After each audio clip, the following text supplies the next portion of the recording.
I have done a number of webinars and other trainings for Wisconsin Upper Michigan, and I'm really interested in this topic and interested in sharing with you. So what it's going to do is that what I'm going to do during this is there'll be some times for questions in the middle, but there'll also be a couple of times in which I just want to get a sense of how many people have a certain experience.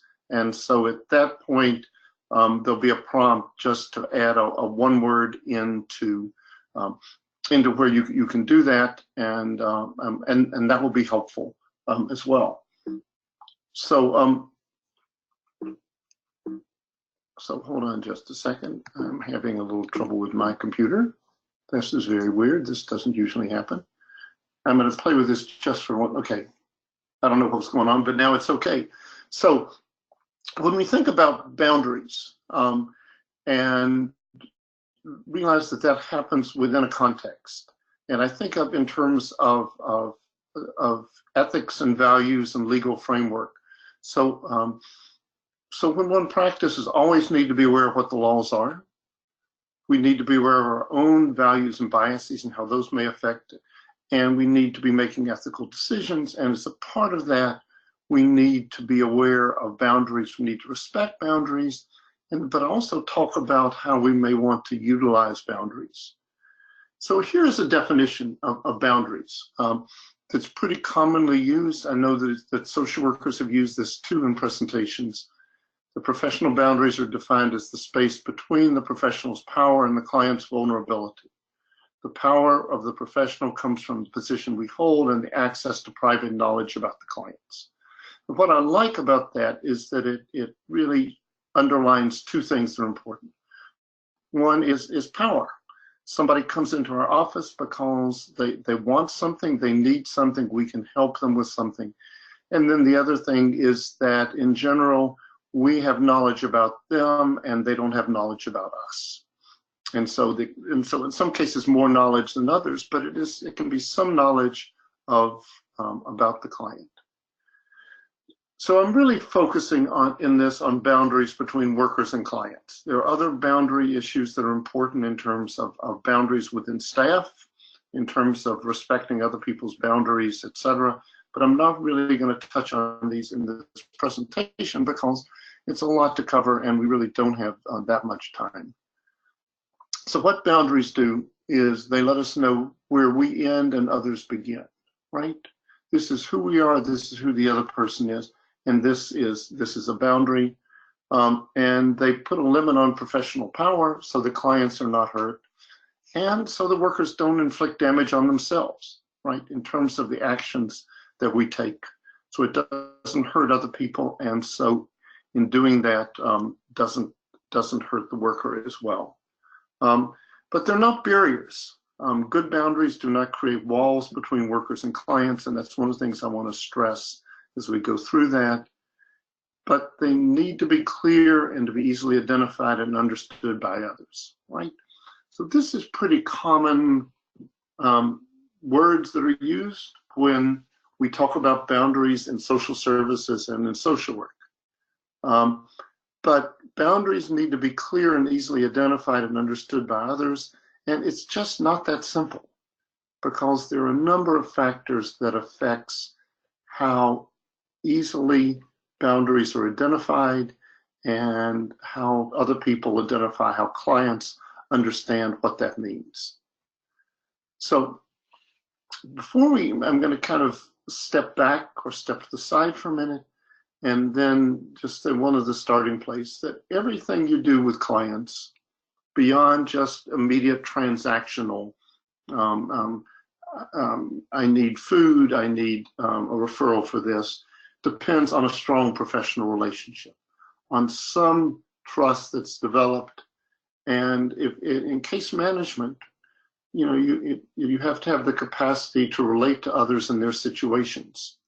And when trust is developed between the client and worker, there are greater chances there'll be open communication and engagement. I think everyone's had the experience of working with someone in which there really was not engagement. There really was not communication. Very short responses, very short answers, no opening up. And when there is some degree of trust, when there is empathy, when the client perceives that the worker really has their best interest in heart and wants to help them move forward, then that raises the odds that something meaningful can happen. And the concept of a strong professional relationship is both culture specific and context specific.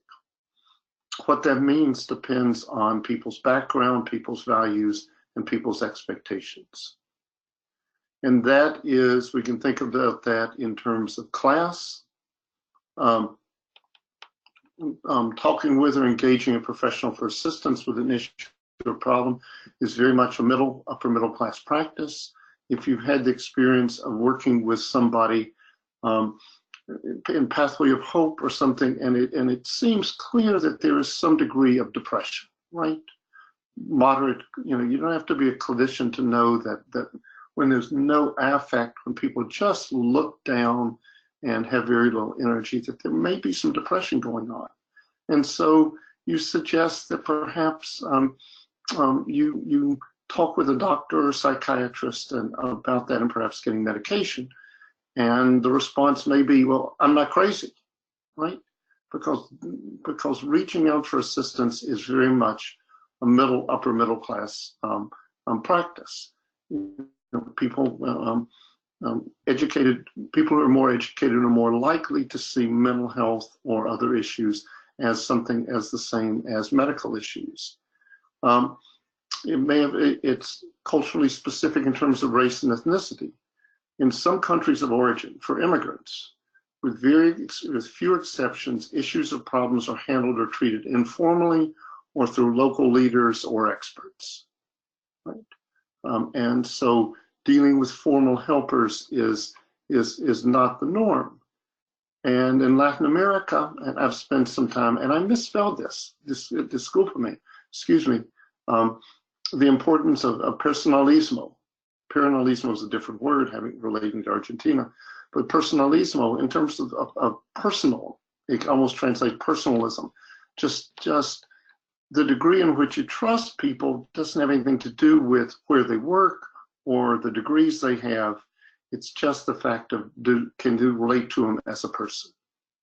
And in locality specific, in terms of rural areas and small towns, that the relationship that one has with a professional or worker may be only one of several relationships with different roles, and with different roles, perhaps different boundaries. So let's look at roles, right? Role is a position someone has in a situation, organization, relationship, or society, right? There's roles in the family. One is a mother or a father, a son, a daughter, a cousin, an aunt. All of those are roles.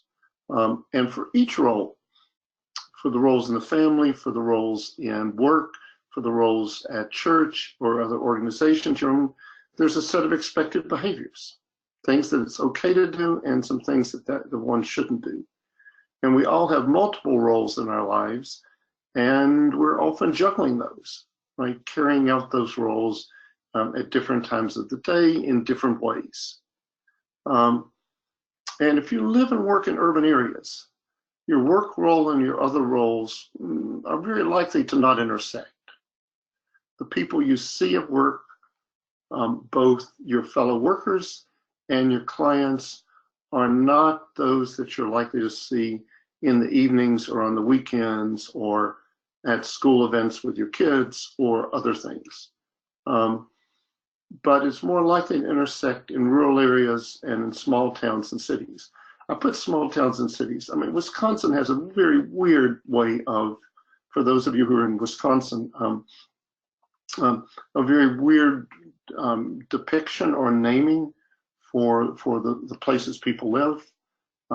There are villages and towns and cities can be as little as 8,000 people. So it's essentially small towns, right? But you're more likely to have those multiple intersecting roles in rural areas and in small towns. And so let me get a sense of those who both live and work in small towns and rural areas. So if you both live and work in a rural area, essentially the same one, go to the where you can write, chat box I think it is, and type rural. Rachel, is that the right term? Yep, just type it right into the chat box. Yep. And we can kind of quickly tally those up.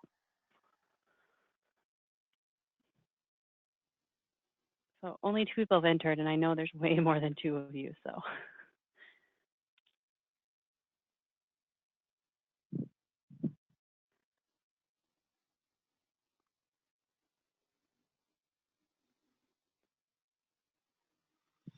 Okay, those will come in. The second question, though, is let me get a sense of those who work in the same area, rural, small town, small city, where you grew up. And if that's the case, type in hometown in the chat box.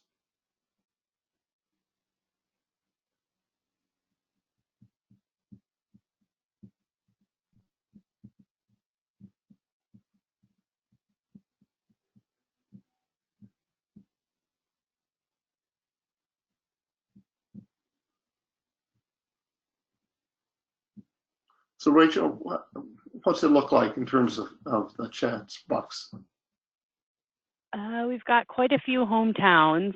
Okay. Rural, people are a little shy. There's only been 5 or 6 of them, but I know just based on looking at the names, many of you work in a more rural environment. Okay. So both of those things, both living and working in the same rural area and working in the same place you grew up, make defining boundaries and understanding boundary crossings more complicated. So with multiple roles and role behavior. So let me give you an example. So the picture you see is of Dr. Kenneth Kidd, who was my family practice physician for 3 decades until he retired a few months ago. I was fortunate. Nobody has the same doctor for 30 plus years, but I did. So we used to play basketball together when we were younger, maybe much younger. We served on the board of directors of Bethel House, an ecumenical nonprofit which provides transitional housing and homeless prevention in Whitewater, Wisconsin, where we both live. And our sons are the same age. And when they're middle schoolers, we would talk or commiserate with each other. You know, they were good kids, but they were middle school boys, which meant that life was not always easy for the parents. So in terms of my interactions with Dr. Kidd or Ken, in professional interactions, in general, professional asks the questions which are at times personal in nature, and the client does not ask personal questions, right? You're going to see a doc, you will ask questions, but those are about what's going on. If somebody's in your office, they will ask questions about resources or what's available, but they generally don't ask personal questions. When I would go see Dr. Kidd for medical reasons, a physical, an ailment, at the end of the appointment, I might ask him how his son Steve was doing. At that moment, the role shifted and so did the boundaries, right? So try to put that in your head. So what you got is a doctor-patient, and it's very much a doctor. He was a good doctor. I'm a reasonably good patient. Try to understand what I need to do, try to do it. And so there would be all of those kind of interactions. Deep breath. Okay, I got that. How often are you doing X? I would answer those questions. But then kind of at the end, lacing up my shoes, I would say, so how's Steve doing? And he might ask me how our son Parker's doing, right? So at that point, it's no longer doctor-patient. These are people who are not quite friends, but more than acquaintances, and know each other multiple ways. And in rural areas and small towns, that happens. And depending on our roles and relationships, our boundaries vary. So I asked my friend and neighbor James Hartwick to come over within the last week, and I took this picture. So this is on our. This is a picture of James walking into our house, going through the front door. James is one of 3 people who comes in without knocking, right? He's a good friend, and he's coming over, and he'll open the door and say, "Hi, I'm here," right? Generally, people don't come into our house without knocking, right? They don't come into your house without knocking.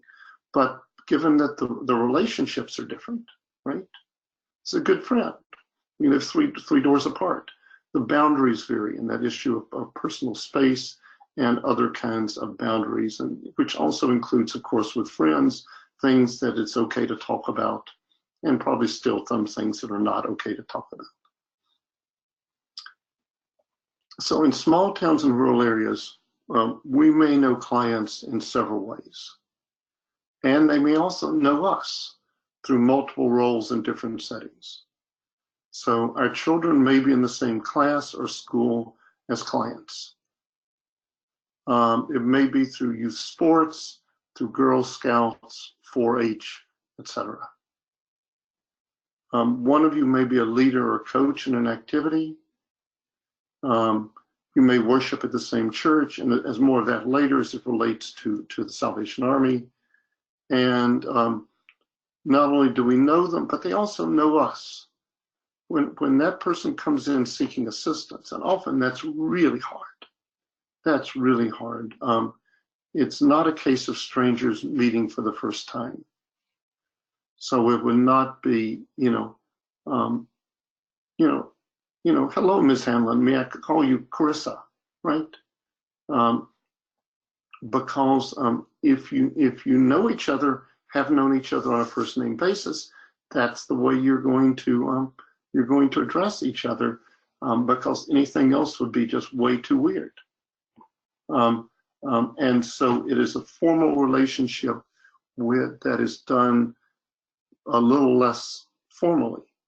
And so in a way, the boundaries are different. I mean, I want to give you an example that is not that's not social service related. So I was at our local farmers market 2 Saturdays ago, and one of the vendors that I really like, Carl, has really good vegetables and fresh eggs, and so I was waiting in line, and the person in front of me, the woman, said, "You're Jeannie's boy, aren't you?" Right? This is a small town. This is a small town, and I could imagine that same woman, if she was seeing a caseworker at social services and saw the last name and had a memory of what you looked like 10 or 15 years earlier when you were younger, might ask that question. Not normally the question that would be asked from a client to a worker, but it's rural America and small towns. So I think it's really important when we think about boundaries to think about permanent boundaries and movable boundaries. So permanent boundaries, and so I use the image of fences that are very permanent, and in this case have a little bit of barbed wire on the top and are clearly rooted in concrete. Those are not going to move. And movable boundaries, ones that can be shifted a little bit one way or the other, depending on contextual factors. So here are the permanent boundaries. Those are the things that thou shalt not. And we use the terms boundary violations and boundary crossings. Boundary violations are the much more serious, and those are the thou shalt not. And you have a list of those, and so I want to go over those one by one. So thou shalt not. Intimate relationships. And by intimate relationships, we mean sexual. I need to say that I spent a good bit of time trying to find an image that would work, right? You don't want it to be too graphic, but you also want to make sure it communicates, that a worker having any kind of sexual contact with a client is just not acceptable. And there are reasons why that can happen, because sometimes if you're in case management and you're working with somebody over a period of time and the person is making good progress and you're really impressed with that, and that person is really impressed with how wonderful you are and how helpful they're going to be. And all of those things, and there is some degree of sexual attraction or attraction between those, that things are possible. And in those situations, it's definitely a thou shalt not. Also, we can think of in terms of intimate is emotional or friendship, because there is something very intimate. There's something very close about a really good friend. The kind of person you can, laugh with and share stuff with. And we don't have those kinds of relationships with clients. It's not, they are not somebody you share information with, that you friend on Facebook, that you spend time with out of work. Some of those things we cross the line is that, you're talking and the worker decides to vent about the coworkers. No, that thou shalt not. You do that kind of thing with friends, not with clients. Thou shalt not benefit financially or materially. You should not receive gifts from clients. Now, there are times when clients will provide thoughtful gifts with little value. And one example of that is the client who brings a dozen chocolate chip cookies in because you're so wonderful, because you've been so helpful. And in that case, you say, thank you. We really appreciate those cookies. I'm going to put them in the break room, and everybody will be grateful for that, right? So you've broadened the transaction from a one-to-one to a person to the office or core. And when you put those in the break room, you make sure you get one or two first. Thou shalt not, client provide services to you. Somebody says, I know you're busy, can I clean your house? Somebody who's really good and may have even arrived the same time you did. You've got an early appointment and says, and it's a guy who says, you've got a knock in your engine. I could look at that. I think I know how to fix it quickly. You can't do that. Thou shalt not meet your own personal needs through interactions with clients. Well, what does that mean? Well, we talk about the rescuer role. When it's so important to you that your clients do better, succeed, you may violate boundaries to make that happen. So I've taught social work for a long time, and at University of Wisconsin-Whitewater, one of the classes I really enjoyed teaching, I don't teach that one anymore, is the first social work practice class. And one of the things that I would ask students in that class is, what do you think you'll get out of being a social worker? And occasionally there would be the student who would say, I want to do it and so that when clients feel really grateful for what I've done for them, it'll really feel good. Well, I mean, as you know, sitting there, that does not happen all that often. And when it does, when you get compliments, it's really nice, but that's not the reason you do the work. And if your client's doing better or succeeding is really important to somebody, they're more likely to do things for that client, to provide services, to help out, so that client will succeed in ways that are just not ethical. And other things are thou shalt not, and these really have to do with ethics. You should not use your personal position to benefit family members or friends in an unfair manner. Now, if there's a position that's open and somebody that would be good at it, urging them to apply is a good thing. Being part of a selection process and hiring somebody that you know or are related to when they're not the most qualified person is not a good thing, right? That's a thou shalt not. You should not practice way outside your level of competence. I mean, we're not therapists.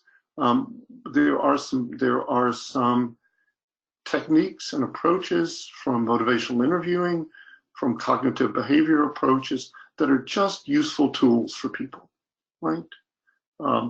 Here's something you may want to try, but you're not trying to present yourself as someone with more expertise or training than you have.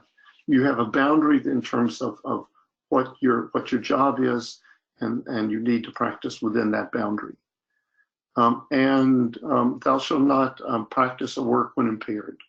And the main way in which that comes up are people with alcohol and drug work. The other thing that I came across thinking about somebody I knew whose husband of about 30 years had just died, and was going back to work, and I think was going back to work before she had to, in terms of the amount of leave that was provided with that organization for bereavement. I didn't say anything, but part of me was thinking that, she's pretty shook. I think she's going back to work because she needs to be busy, and I'm also wondering how effective she's going to be in the next few days while the grief is still pretty overwhelming. So when might those movable boundaries move? One, this time I misspelled it. With Latinx clients, perhaps more purposeful self-disclosure, which would validate that personalismo. So you're not talking about yourself to talk about yourself, but there's a way in which self-disclosure, which indicates you're a real person, which gives an example of what you do in situations that were similar. And again, editing it very, very carefully, but you may do more of those with clients for whom that personal relationship is more important. And as I said before, with someone you've known other ways in the past, it's a less formal way of addressing them. But in both of those, there's a need to be really careful about boundaries, right? Because when you're a little informal, then the question is, okay, are we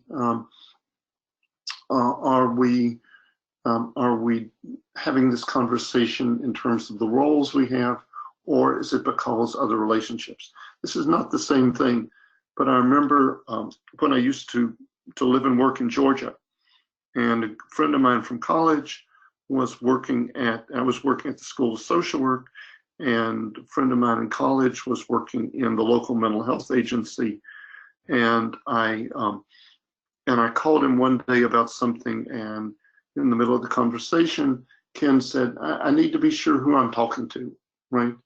Is this Jim who works for the School of Social Work, or is this Jim my friend? And so when one is less formal, there's a chance that there may be misunderstandings. So it's a matter of being aware.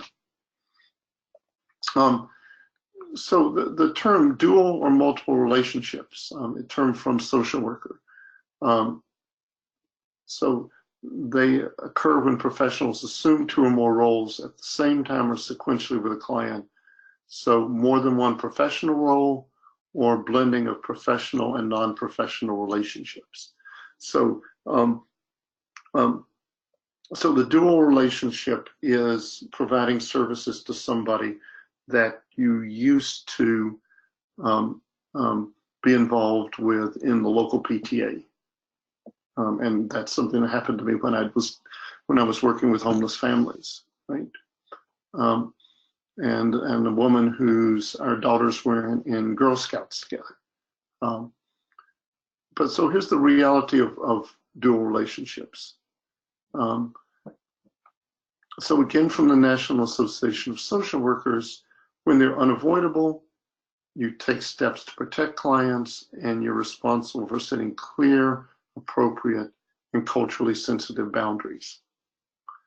And you kind of set rules, and many of the things, like within organizations, one of the rules, I don't think I included in this, is that if a client or former client sees you in public space, if they say hi to you, you reply hi, and then go on. You don't initiate conversation, but you don't ignore the person either, right? So you figure out how to do that. But we also need to look at the positive and strategic aspects of dual relationships. That there may be times in which that dual relationship may be useful in terms of the work you do and of the organization.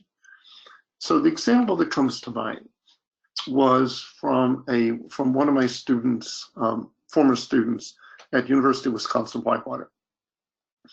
And I remember talking to her in the semester before she graduated. I was asking her what she was going to do, and she said she was going to move to New Hampshire and look for a job. And I said, why New Hampshire? She said, well, we had vacationed there once or twice when I was a kid, and I thought it was beautiful. And so when I got to college, I found a job in the summers working at a resort, serving tables, and I really enjoyed that. So I'm going to go there and see if I can find a job. And about a year later, she stopped back, and I asked her if she had indeed moved to New Hampshire, and she said yes. And she was working as a social worker, family service worker with a local Head Start. And I said, how's that going? And she said, good, it's going well. She said, I think what really has helped me there is that I joined the local congregational church in New England. The UCC congregational churches are in many cases the largest Protestant churches in communities, well established. She said, and I sing in the choir and I do some solos. And she said, and so when and so people know me, and they know me in a positive way. And so that helps. So it may be that some of the things that you have done can be helpful. It also can be that the reality of small town and rural life is that if you have family members that have gotten in trouble or just are seen as wild, that also may affect the way people think about you. So boundary violations are serious. Thou shalt not. Boundary crossings are when we really go beyond the boundary. That the client who says hi to you in a grocery store, and you say hi back. That's a very small boundary crossing, and one that's not intentionally exploitative, manipulative, deceptive, or coercive. Right. So there is nothing really negative about those. They're just there are relationships where those are those interactions. And it also is not inherently unethical. So when a worker shares personal information to help clients through purposeful self-disclosure, right? Talking about there's a universalizing, and I gave the example before about parents in middle school. That everybody goes through rough times. I had a former student who had a really rough time after she was divorced, and for a period of time was working as in W-2 as a FEP, financial employment planner, and when and often clients were talking about that, and and sometimes she would just say, yeah, my kids and I slept in the van for 8 days once, after the divorce, and then period, and go straight back to the clients, right? It's not talking about yourself, but it really communicates, I have some sense of what you're going through. And so constant awareness is the key, in terms of, okay, am I doing this right? Am I paying attention to things? But they may be inevitable. So I want to talk about some other things also, and then I want to have some time for some scenarios. We're going to be a little short on time. There are clients who become attached to us. call all the time, or who just don't get professional relationships. That idea that you're not a friend, you're real helpful, you're friendly, so therefore aren't we friends? Those include those people who burn a lot of their bridges and they have little or no support system. You are their support system. There's mentally challenged clients that cannot understand why workers can't be friends because of just cognitive difficulties in making that distinction. And as I said, there are individuals whose cultural and family background does not make distinctions between personal and professional relationships. In Spanish, there's two words for you, to an estar, and to tutear, to speak in the familiar, is something that one does with friends, and generally one does not do that. One does not do that with clients. Sequential relationships. Sequential relationship is someone who has been a client at some point, but is not. And so the question is it once a client, always a client? Because roles change and people change. Former clients get employed in social services, they serve on boards, etc.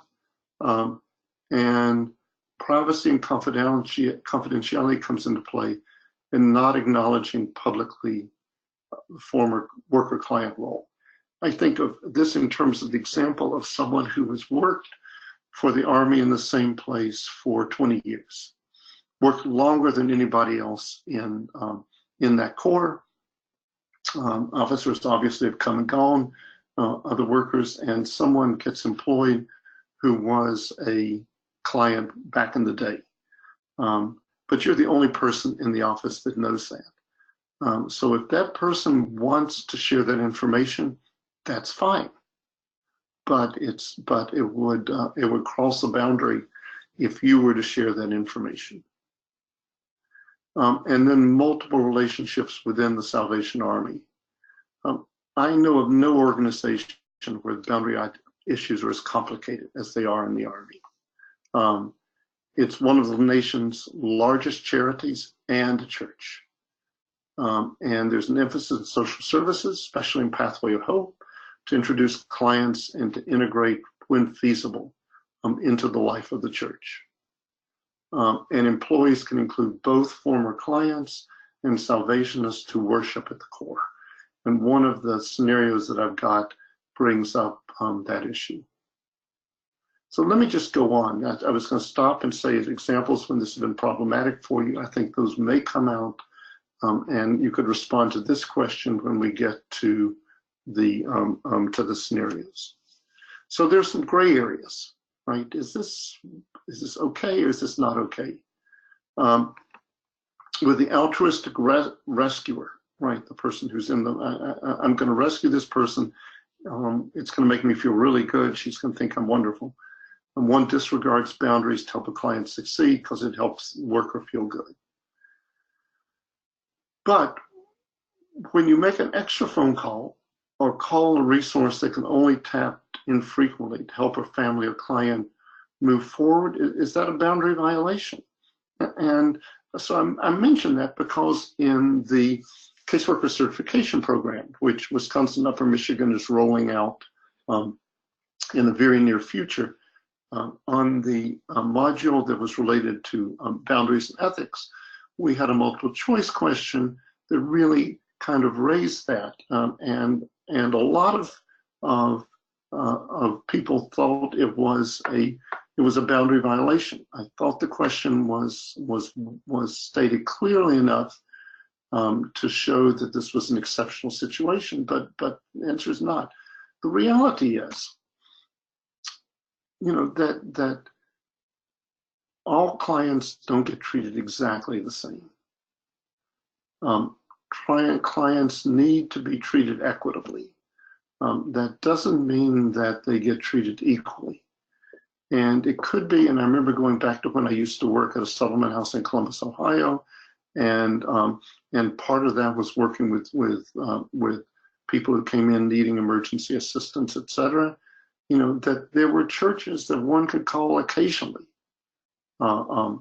for $150 or for $200. But you couldn't tap those resources very often.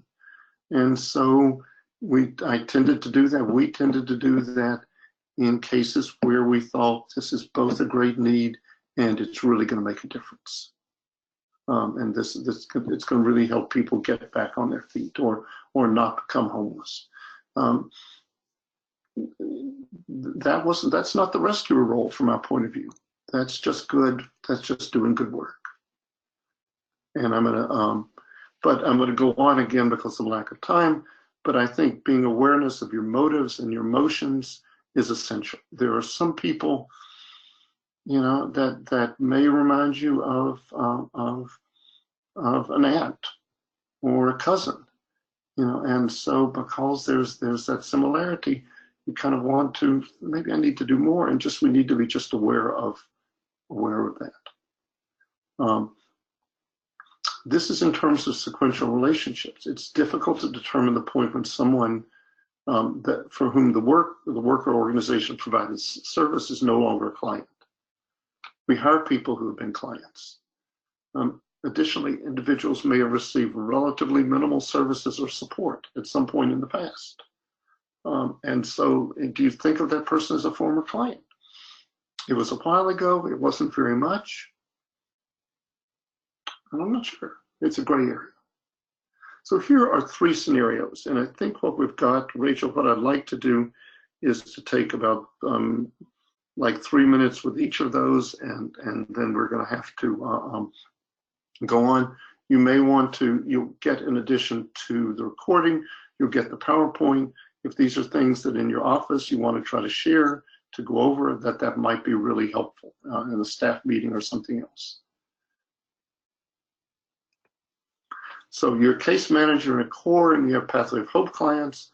A church member with part-time employment in the core approaches you to tell you that she would like to be to be a part of Pathway of Hope.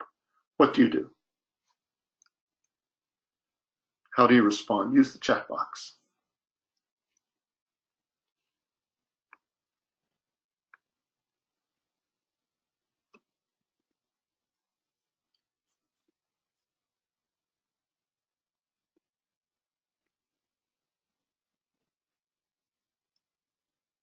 So Rachel, when those start coming in, you can give me 1 or 2 and I can respond, and then there may be some more. Does that make sense?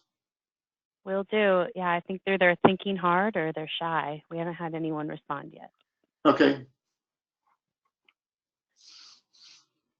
All right. So actually, we just had someone. So the first one is she could do it somewhere else, but not with the particular organization she's working for. The other says, seek supervision and review with your supervisor. Refer to a neighboring core. Consult with your Pathway of Hope coordinator. That came in a couple times. Or refer to another case manager. Refer to another core. Conflict of interest. Right. Talk to the officer. Yeah. So Rachel, from your point of view, it's not bad when they say, talk to your Pathway of Hope coordinator, right? Yeah, always seek supervision if you don't know what to do. Always seek supervision if you don't know what to do. And I think that one of those things where it is easier depending on geography. If there is another core relatively close, then referring to that core makes is the obvious solution, right? Because there's conflicts and there's just too much role confusion to do that. It makes it very hard. If they're not those options, then I think you talking with the officer, talking with the Pathway of Hope coordinator, trying to figure out what needs to be done. That seeking supervision on this really makes sense. So you and your spouse are really busy. Lots of long hours. You've been talking about hiring someone a couple of times a month to come in and clean house. You run into a former client from 2 years ago who informs you that she has started a house cleaning business. Would you consider employing her?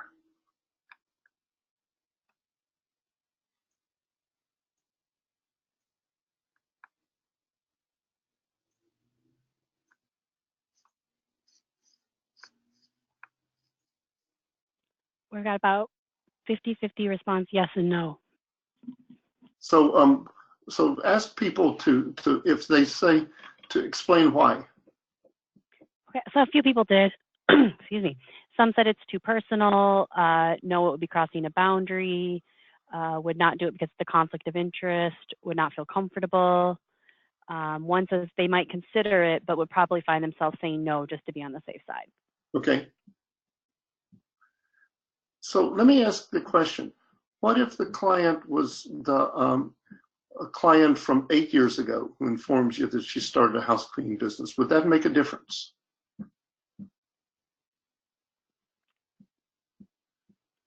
Whole bunch of no's. Okay. Okay, good. That's good to hear. So here is my point of view on that. That very well may be the case. It also may be the case that given your understanding of that client, of who she is, and the fact of if it's in a small town or rural community, that you may you may be hiring somebody else that that you know that or may be known other ways. So, but that, you know, it's good to think about. No, that's just it. That's something we don't want to go to. Okay. Someone added something that I think is interesting. They said maybe something, a different type of relationship, like an auto repair, but not in their home. Oh, that's a good point. Yeah. So I volunteered at a doing intake at a free clinic for 8 years, you know, and one of the guys who came in there, you know, was somebody who has worked on my car, you know, and so we right, and so that's, you know, I don't see, you know, right, I didn't see that as a problem. That's a good point. It all depends on where it is. It may depend on where it is.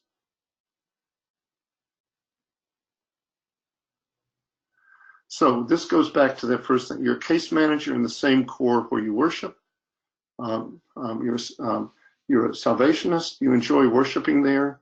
But as there are a number of your clients who also worship there, you find yourself engaged in work-related questions before and after the service. What do you do?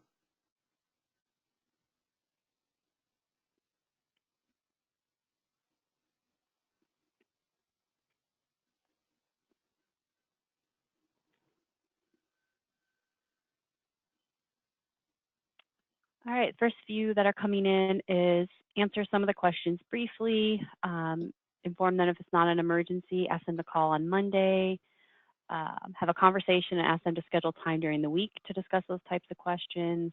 A lot of make an appointment, something like, sorry, no talking, you know, work at this day, just politely, you know, to redirect is basically what everyone's pretty much saying.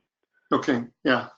You know, I was on the Pathway of Hope coordinators call for the Central Territory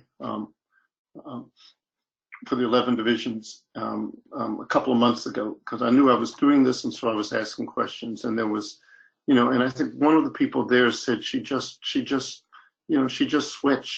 where she worshipped, you know, because it was you know, she felt like it really detracted from going to church. So if that's the case, it's that thing about you try to redirect, you try not to certainly engage in doing that, to set up something to talk in the next week, and so it sounds like people were very aware of those kinds of boundaries. So I think so. I want to say some things at the end of this, and I think we have time for a couple of questions. Recognizing and respecting boundaries is important for a number of reasons.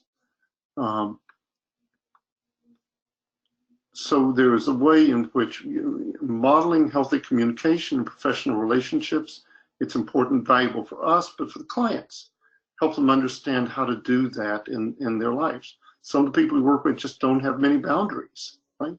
And the thing about it, it shows people how to do that. And it's, and this was something that I'd found someplace else, but if boundary crossings with clients and boundary violations can not only jeopardize one's emotional health and well-being, but can also be a sign that one's not as healthy as one could be, right? Not as centered in terms of being aware of, am I acting in this role the way I should be acting? And it's important for maintaining a healthy functioning team. If one worker is not acting professionally, that can ripple and affect through the whole office or team. Well, she does this, why don't you? This worker lets me do this, why don't you? And so to create and maintain healthy boundaries, establish clear agreements in current role as service provider, availability, best ways to communicate with you, and maybe even what to do if you see each other in a public setting. If you know that this is somebody you're going to see again, and you're going to say, I'm not going to be unfriendly. If you wave at me, I'll wave back, but I'm not going to engage in conversation. When they do appear, address them quickly and clearly, being sensitive to your client's feelings. This is especially for those people who have trouble really understanding the concept of professional boundaries. If you're disclosing personal information, and you've heard me say, I think it can be very valuable, make sure it's relevant to the client's goals. And too much self-disclosure shifts the focus from the client to the provider, and it confuses the client's understanding of the relationship. Why is she talking about herself? So here's questions to ask in examining potential boundary issues. And again, you've got this, you'll have this PowerPoint. I think this is a good list to have. Is this in my client's best interest? Whose needs are being served? Does the client mean something special to me? Am I taking advantage of the client in any way? Does this action benefit me rather than the client? How would I feel telling a colleague about this? And this is one that I think of. What would my mother think about this? Right? My mom is passed, but I still refer to that from time to time. Okay, what would mom think? And how would this be by the client, family, or significant other? And like these can be valuable questions.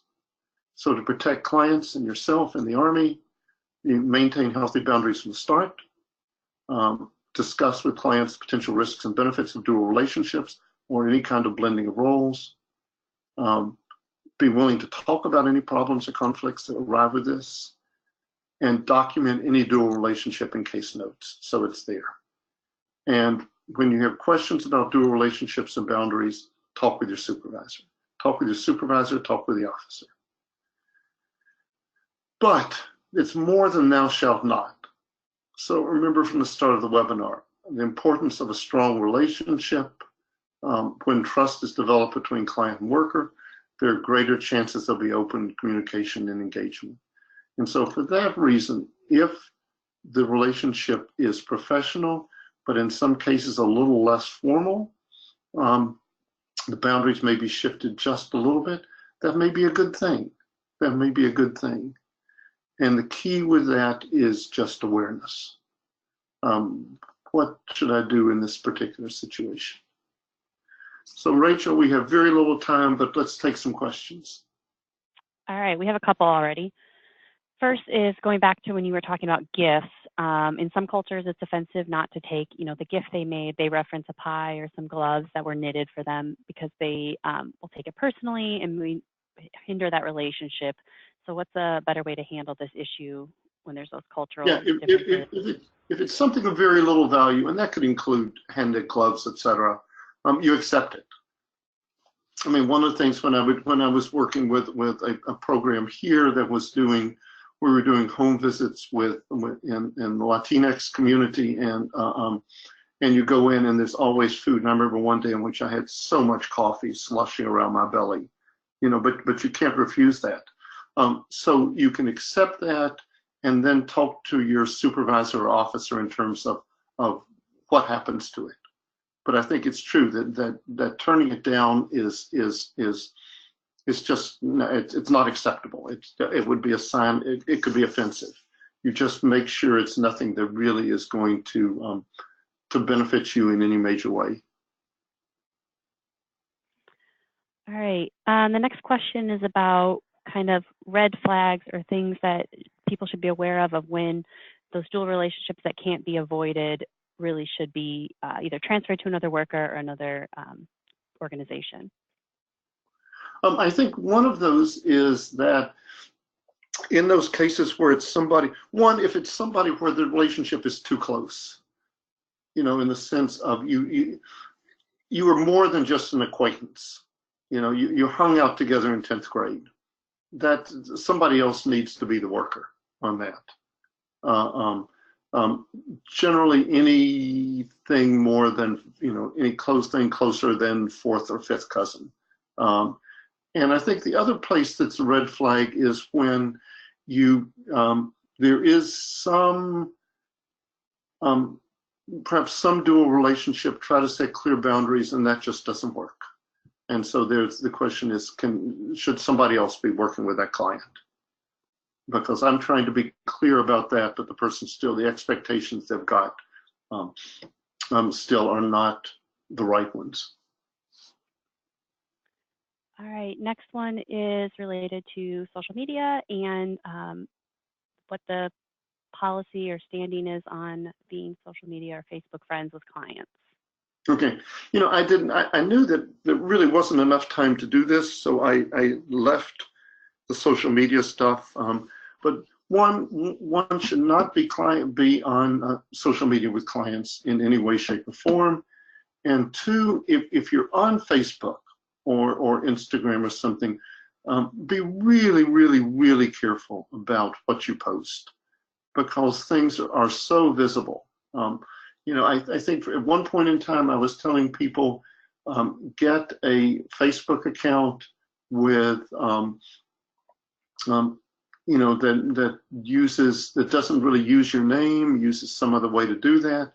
But if people are persistent, if you're still, if family members know what that one is, and so they're posting pictures of you, I mean, people can find that out. I mean, I know some people who have just who either avoid using social media or make sure what you're doing is the most innocuous things, and then refuse those or just ignore the requests that come in.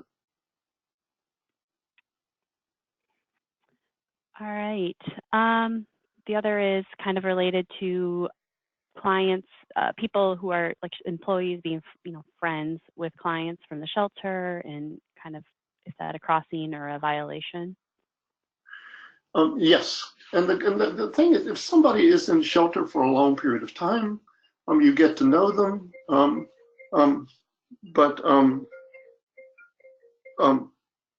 but that is not the same thing as, but making sure that that's, and so at the shelter you may have, there be conversation over coffee, but that doesn't carry over to conversation with coffee, outside of work roles. The question is, at what period of time after that, is that okay? And I think that is, again, something to play by ear, and I think it also may have something to do with how well the person is doing at that point in time. That is it for questions on our end. So I don't know if you have any last final thoughts for us. No, I don't think so. I think the last final thought is that thing about awareness, and when in doubt, talk to a supervisor or officer. Yeah, exactly. As you exit today, please make sure you get the survey. Hopefully it will display appropriately, and then be on the lookout for the follow-up email. It will be a bit delayed due to our social services conference next week, but we will get that to you in the next week or so. But it may be a little longer than it normally is. So thanks, everyone. Actually, well, I've got one more thing, Rachel. Yeah, go ahead.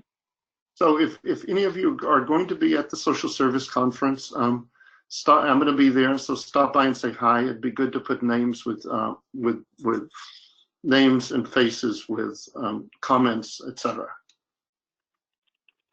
Yes, for sure. So we can definitely, I can connect you guys if you want to meet the celebrity from the webinars. Yeah, right. So.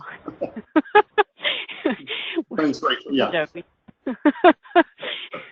So thanks, everyone. Have a good rest of the day, and we'll see a lot of you next week. Good. Bye-bye.